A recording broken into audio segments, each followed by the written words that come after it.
Amados, vamos a estudiar la palabra. ¿Les parece?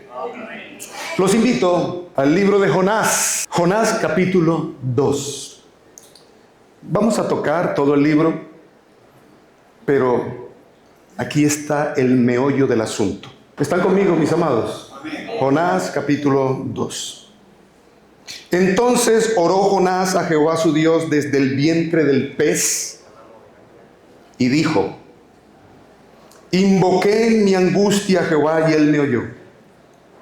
Desde el seno del Seol clamé y mi voz oíste. Me echaste a lo profundo en medio de los mares y me rodeó la corriente. Todas tus ondas y tus olas pasaron sobre mí.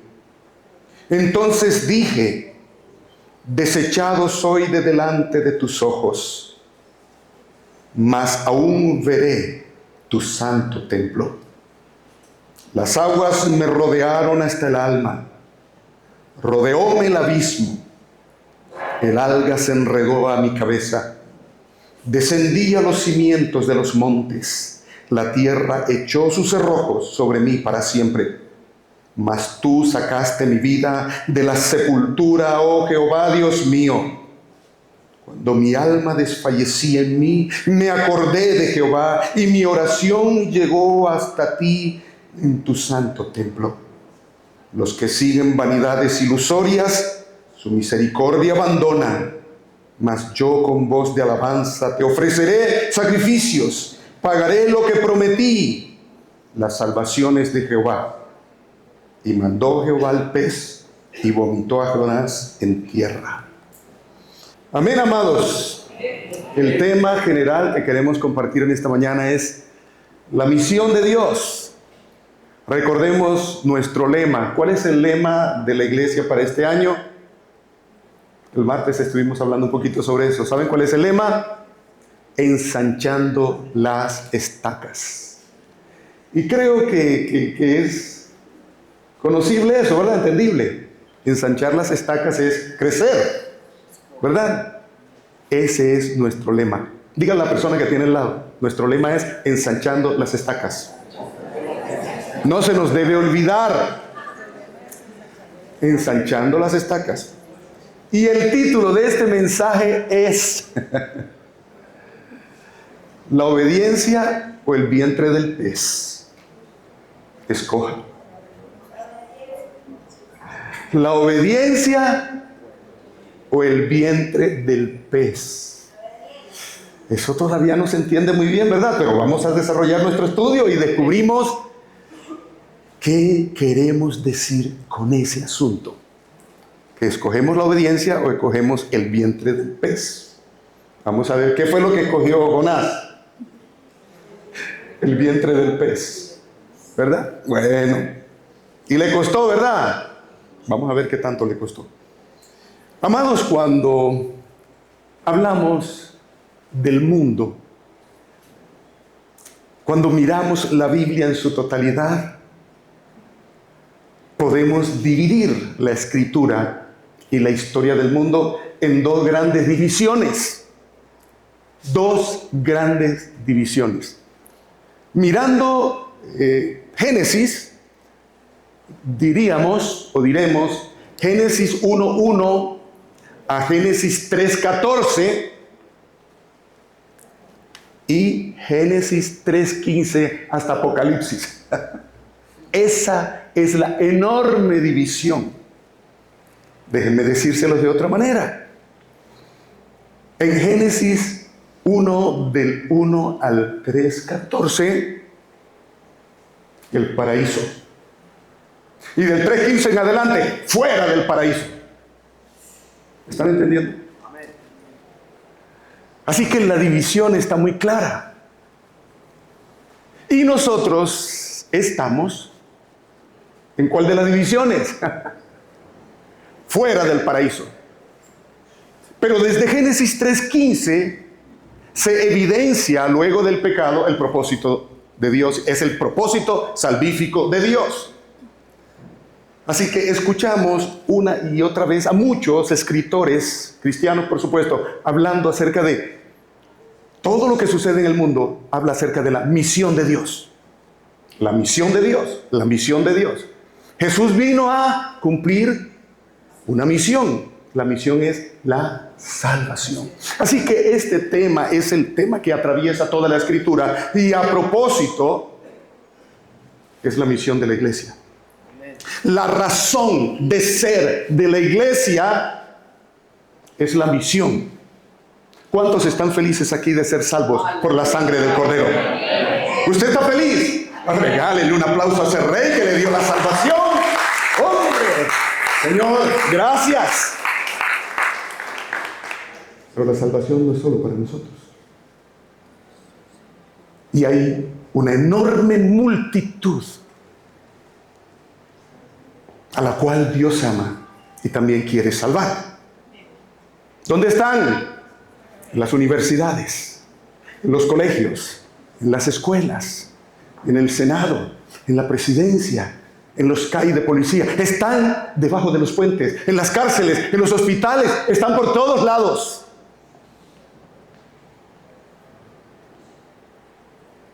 El Señor es estratégico. ¿Sabían eso? Usted se ha puesto a pensar el lugar donde usted está. ¿Usted qué hace ahí? ¿Qué hace en ese lugar? ¿Usted qué hace en ese bendito barrio?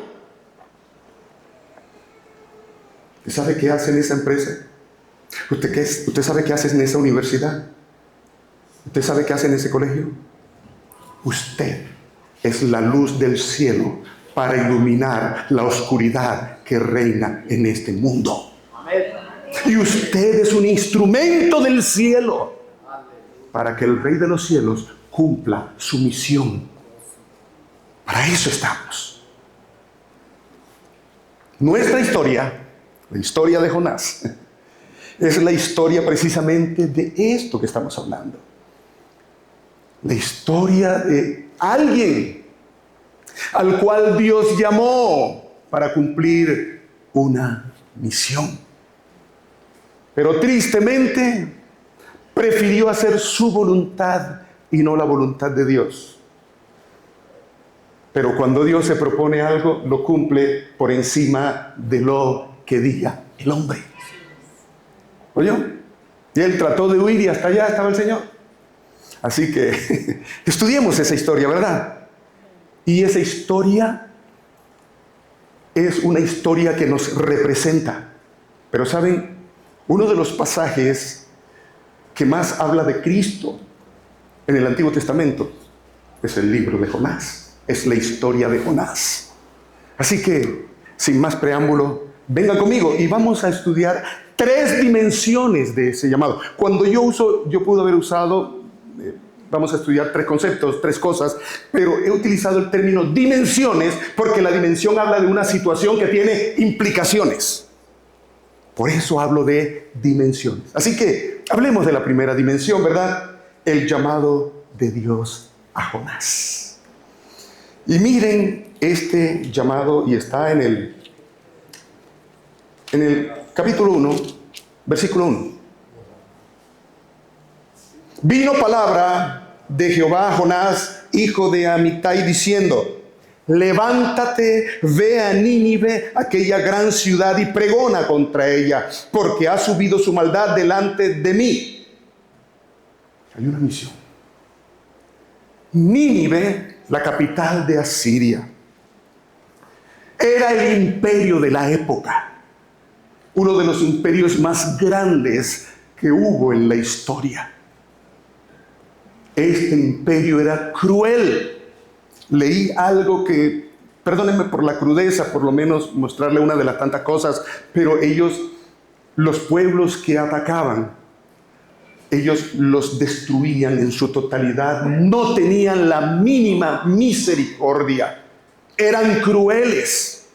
Y colocan uno de los tantos ejemplos de tomar a un enemigo, lo enterraban en la arena, en el desierto, y le dejaban la cabeza afuera, en el sol inclemente, y luego le sacaban la lengua, la amarraban y le dejaban la lengua afuera. ¿Oye? Para que ellos allí murieran. O sea, el solo pensar eso Es espantoso, ¿verdad? Así eran de crueles. Y atacaron a las tribus del norte muchas veces y eran muy crueles. De hecho, ellos fueron los que acabaron con Israel, las tribus del norte. Así que, ¿qué esperaríamos? Más bien no sería como lo lógico, lo muy humano. Señor, acaba con ese pueblo. Hay tantas oraciones en los salmos. Estas oraciones reciben un nombre. Se llaman oraciones imprecatorias. Esas oraciones donde David está diciendo: Señor, que tu fuego llegue, acábalos, yo oro que... Misericordia por ningún lado. Y uno esperaría eso. Señor, obra. ¿No es lo que nosotros hablamos en relación con la violencia? ¿No se nos habrá ocurrido muy por allá? De pronto nadie aquí levanta la mano ahora y oye, Señor, no debo orar así, pero muy por allá, Señor, ¿por qué no los acabas? Señor, y esos narcotraficantes, y esos, Señor, que llueva fuego del cielo. Señor, vea cómo tienen nuestras calles contaminadas con todas esas drogas. Señor, estos asesinos, y allá están felices, compartiendo, y están aún fuera del país, y tienen... No es nuestra tendencia. Pero Dios no es así. Su misericordia es tan grande que aún hay esperanza para el peor de los pecadores. Yo no sé ustedes, pero yo no era tres cosas buenas. Ese es un dicho costeño. Tú no eres tres cosas buenas, ¿oíste? Y el Señor me miró con sus ojos de misericordia. Igual que a cada uno de ustedes, ¿verdad? Muy bien, así que el Señor llama a Jonás. La única referencia es hijo de un señor allí. Y lo llama y le dice: ve y anúnciales. Ahora, el mensaje que iba a llevar Jonás era un mensaje de juicio. Hoy se habla mucho de cuidado con esos mensajes de juicio, etcétera, porque es mejor que la gente se convierta por el amor de Dios y no que se convierta porque le avisan que va para el infierno. Nosotros hablamos así y suena hasta bonito, pero la Escritura habla de las dos cosas. O la gente se tiene que dar cuenta que Dios le ama, y si no se da cuenta que Dios le ama, dígale lo que le espera. Pero dígale algo. Tiene que saber la verdad. Que no desconozca, no, que a mí nunca me dijeron nada. Claro que le dijeron. Entonces, este es el mensaje. Va a venir castigo sobre ti, arrepiéntete. Nínive, arrepiéntete. Qué honor le estaba dando Dios a Jonás. Por lo menos menciono unas 4 cosas de ese llamado. Lo primero que encontramos es que es un privilegio ser llamados por Dios. Ser llamados por Dios. Pero ahora imagínense ustedes que lo llame a uno Dios. ¿No creen ustedes que es un privilegio mucho más grande? El llamado del Señor, ¿verdad? Ahora, ese llamado, ¿sabe qué significa? Que nos convertimos en representantes de Dios. Eso es un embajador. Imagínense ese hombre que está allá en los Estados Unidos, o que está en Canadá, o está en Francia, etcétera. El embajador de Colombia, un representante de Colombia en ese lugar. Al verlo a él, se está viendo a Colombia misma. Pero hay más. Nos llamó para ser partícipes de la salvación de otros. Alguien se prestó.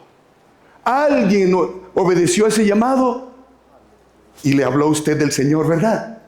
Y hoy usted está aquí feliz por la salvación que Dios le dio, porque ese alguien se prestó para venir a usted y hablarle del Señor. Partícipes de la salvación. Pero uno más. Me encanta esto. Porque el Señor no envió ángeles. Tenía a todos ahí. Obedientes. Dios confía en nosotros. Dios confía en su iglesia. Dios confía en sus hijos para hacer esta tarea.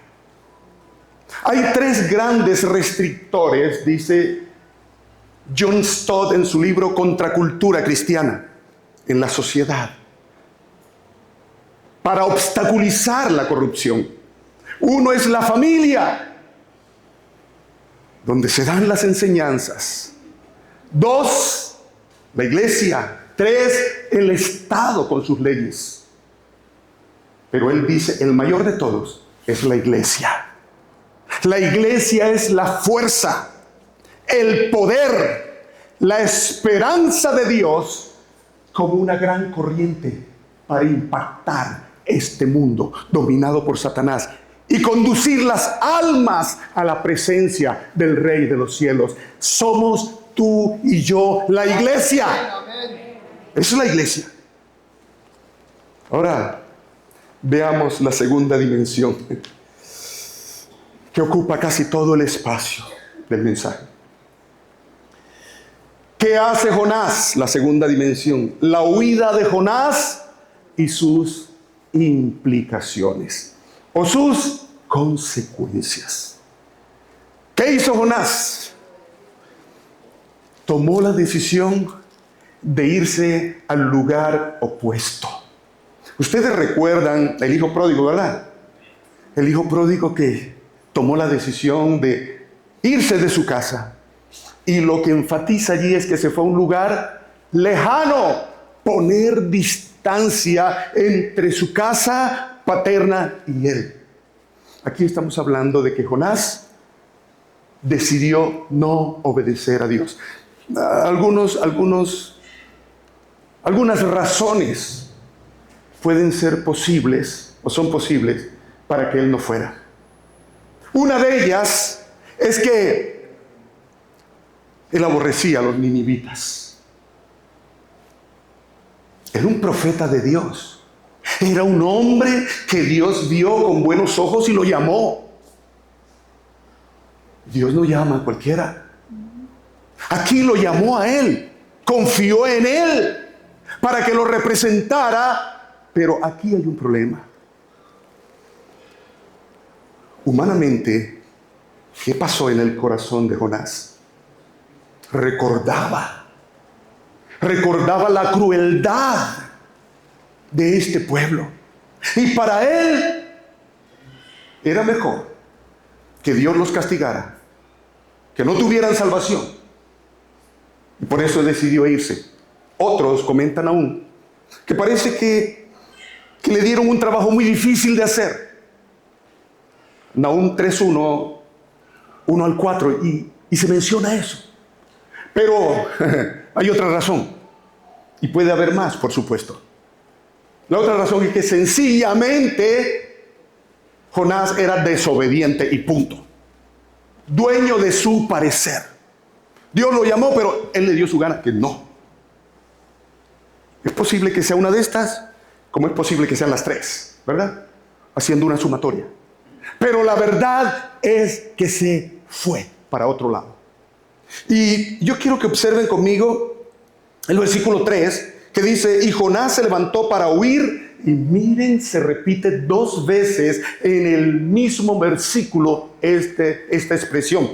Y Jonás se levantó para huir de la presencia de Jehová a Tarsis, y descendió a Jope y halló una nave que partía para Tarsis, y pagando su pasaje entró en ella para irse con ellos a Taxi, lejos de la presencia de Jehová. Se repite 2 veces. Lejos de Dios. No cumplo y me alejo de Dios. Y venía a mi mente pensando en nosotros, ¿cuál es nuestro Tarsis? ¿Cuál es tu Tarsis? ¿Cuál es mi Tarsis? ¿Cuál es nuestro Tarsis? ¿Cuál es la excusa que tenemos para no servir al Señor y cumplir la misión que Él nos ha encomendado? ¿Cuál es nuestro Tarsis? ¿El trabajo? ¿La salud? ¿Problemas familiares? ¿O sencillamente porque somos desobedientes y punto? Hay una frase, yo la he citado ya en algunas oportunidades, dice el doctor Jaime Ortiz Alvear, él es constituyente, es rector del Seminario Bíblico de Colombia. La sal no es para estar en el salero. La sal cobra sentido en la sopa. ¿Entienden eso? Aquí aprendemos. Miren cómo están de lindos aquí, miren. Pero aquí aprendemos. Pero la razón de nosotros está allá afuera. Es salar, ser luz para cumplir esa misión. La idea es que estemos pensando en esa Tarsis que hay en ti y que hay en mí, que impide que cumplamos la misión del Señor. ¿Y sabe dónde queda Tarsis? Lejos. Lejos. Miren dónde están. Miren dónde está Israel. Asiria estaba ahí cerquita. Estaba ahí cerquita. Inclusive en el uso de las mamás, ellas nos enseñan dónde está. Mamá, ¿dónde está? Ahí, vea. Cerquita. ¿Sí o no? ¿Saben para dónde se fueron? ¿A dónde pegó? Tarsis, una isla fundada por los fenicios en España, por el estrecho de Gibraltar. Los fenicios llegaron hasta Inglaterra. Y el nombre de Inglaterra es el lugar del estaño. Ellos fueron los que le dieron el nombre. Para allá pegó Jonás. ¿Y qué le pasa? No, Jonás. No, Jonás. ¿Y qué le pasa a Jonás? Resulta que compró su boleto. Todo está bien, porque la verdad es que uno desobedece y al principio no pasa nada. Y uno cree que las cosas van bien, ¿verdad? Todos esos malos, ¿qué dice el Salmo 37? No se irriten por culpa de esos malos. Que porque véalo cómo prospera, déjenmelos ahí. Que a ellos les llega su hora, dice el Salmo 37, versículo 1. A ellos les llega su hora. Pero el asunto es que mientras no pase nada, ¿qué dice uno? Todo está bien. Eso es lo que uno cree. ¿Sí? Dios creo que le estaba dando la oportunidad a él. A ver si caía en cuenta, pero no. Compró su tiquete, se subió en un barco ahí en Jope y se acostó a dormir. No pasa nada. Yo creo que ya el Señor se olvidó de mí. Pues hay más gente, ¿no? Pero cuidado.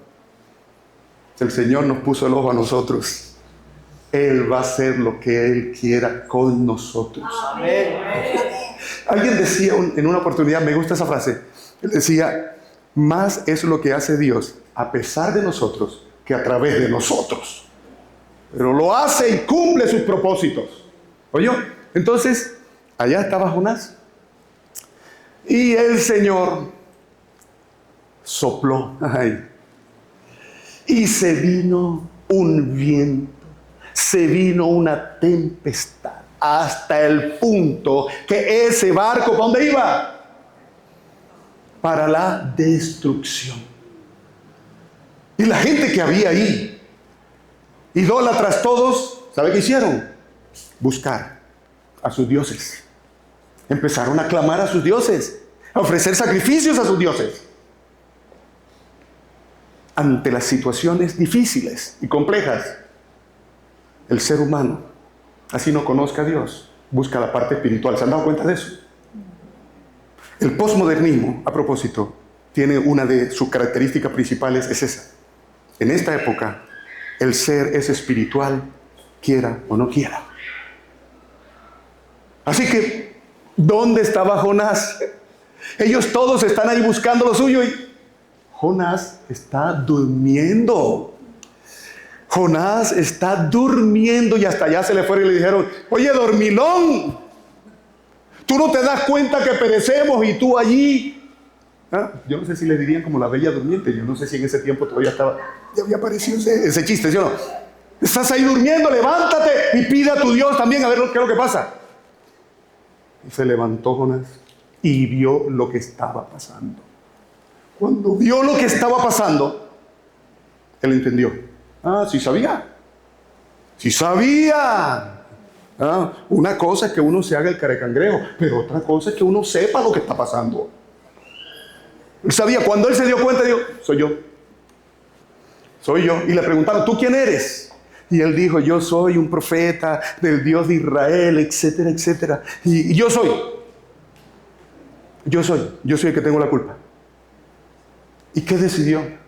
Tírenme al agua. Yo soy. Y esos hombres lo regañaron y le dijeron, ¿tú por qué hiciste eso? Las piedras hablando. ¿Has visto eso? ¿Tú por qué hiciste eso? ¿Tú por qué desobedeciste? Tírenme al agua. ¿Ustedes saben lo que hicieron estos hombres?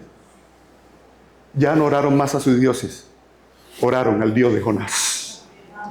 O sea, ya hay una cosa que uno podría profundizar muchísimo más. Pero oraron al Dios de Israel pidiendo clemencia. Y ofrecieron sacrificio e hicieron votos al Dios de Jonás. Inclusive Jonás, con toda su desobediencia, estaba ahí. Y de alguna manera indirecta, no por él, sino a través de él, Dios tocó la vida de esos marineros que estaban ahí. Pero al fin y al cabo cumplieron. Al agua, chupuldum. Así que imagínense lo que pasó con este hombre. Chupuldum, al agua fue a parar. Él pensaba que eso no iba a suceder. Ahora, creo que, ay caramba, no sé cómo explicarles eso, pero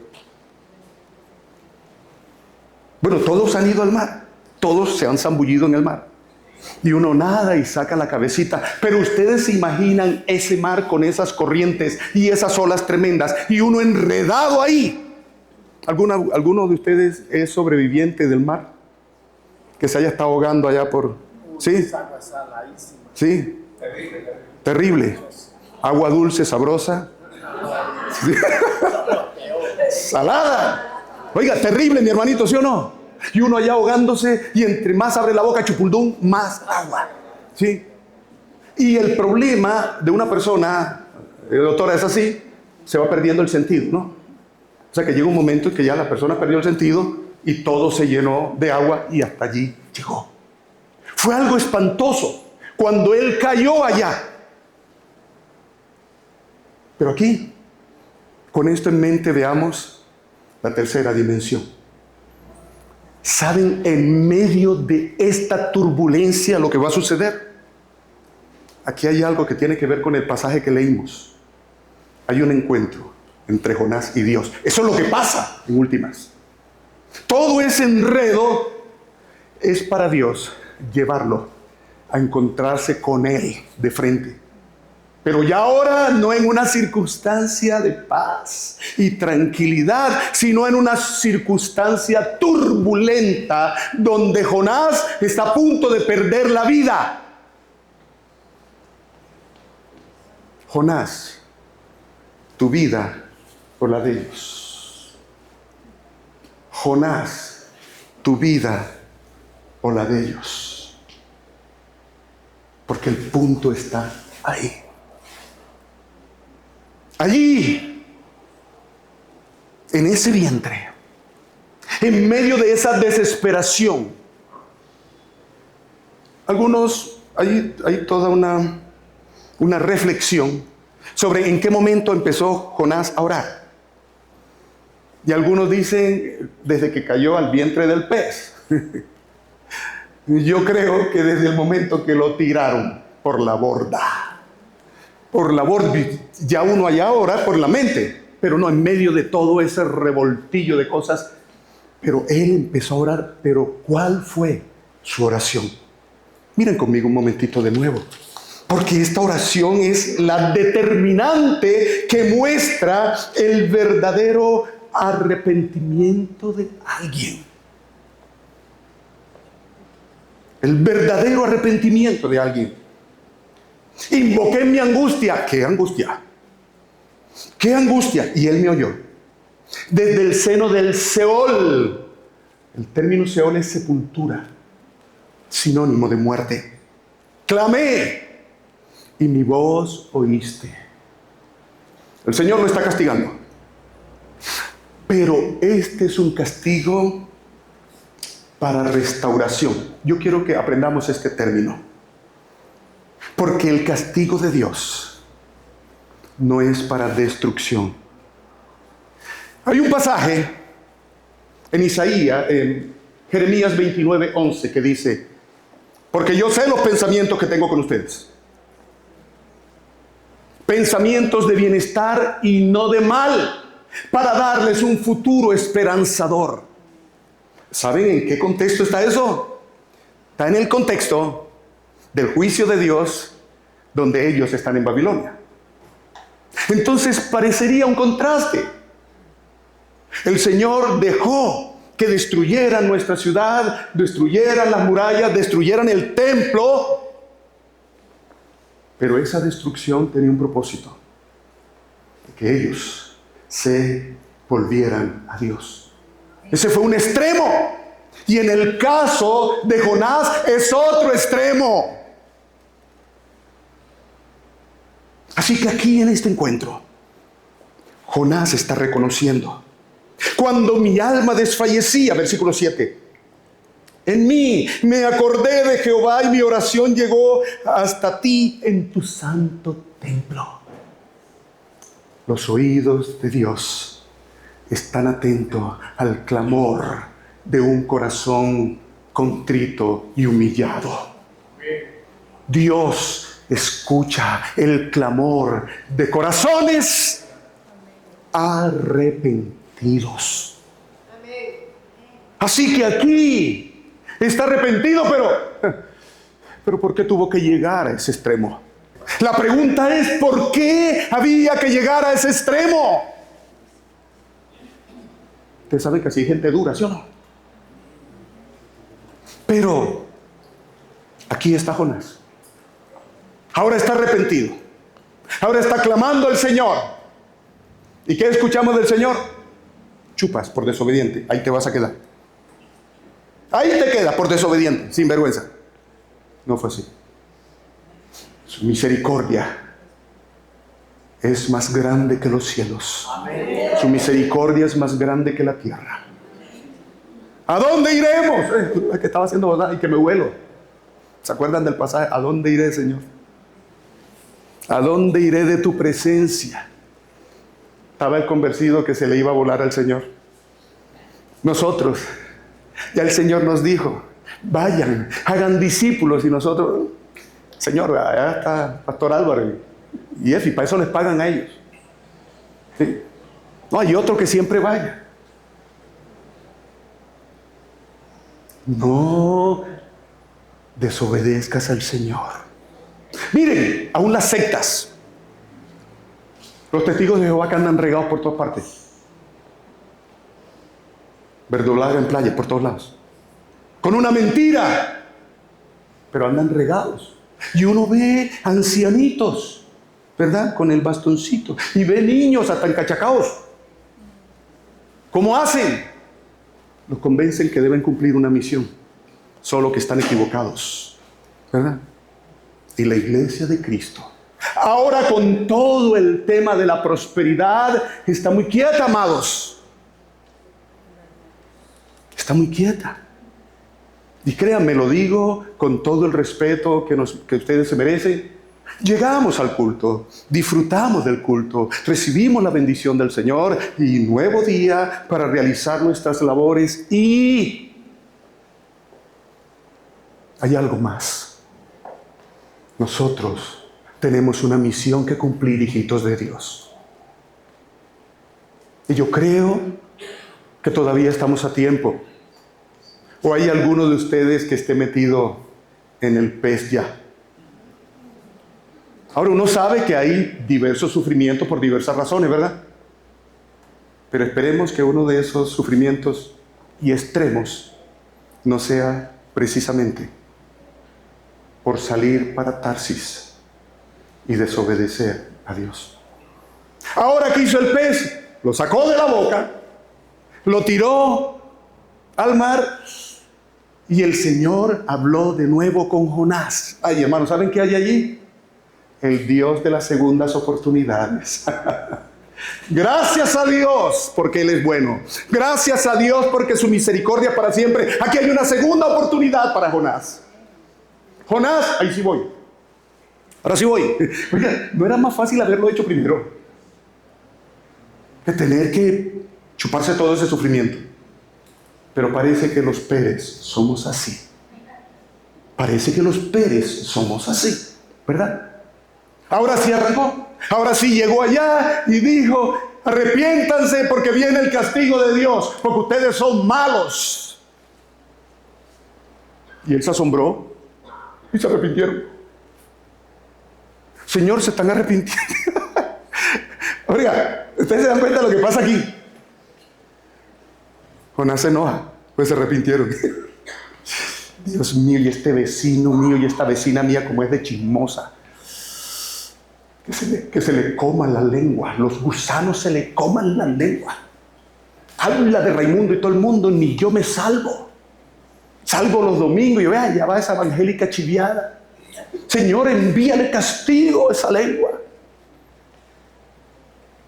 Y un día se convierte al Señor y a ella le da rabia. Y vea, ya hasta se convirtió al Señor y va hasta la misma iglesia loco que me insultaba a mí. Alégrese, bendito sea el Señor. ¿Oyó? Ahora el Señor le da otra lección a él. Le da una lección espectacular. Se convirtieron todos, hermano, qué bendición. Se convirtieron todos. Y ahora él va a discutir allá con el Señor. Porque conchudo. Yo lo sabía. Yo sabía que tú ibas a hacer eso. Entonces, ¿para qué me mandaste? Vea que se convirtieron todos. Allá estaba con el Señor. Vea qué cosa. Y Jonás, ¿qué te pasa? No, Jonás. Ahora estaba cansado. Cuidado, la otra lección. Espectacular. Estaba cansado. Por allá se recostó y el Señor hizo crecer, ¿verdad? ¿Qué fue la matica de matarratón, güey? ¿Qué le subió? Una calabacera. Y la hojita y todo. Oiga, y lo cubrió de ese sol inclemente. Y él estaba ya feliz, ¿verdad? Estaba fresquecito, etcétera.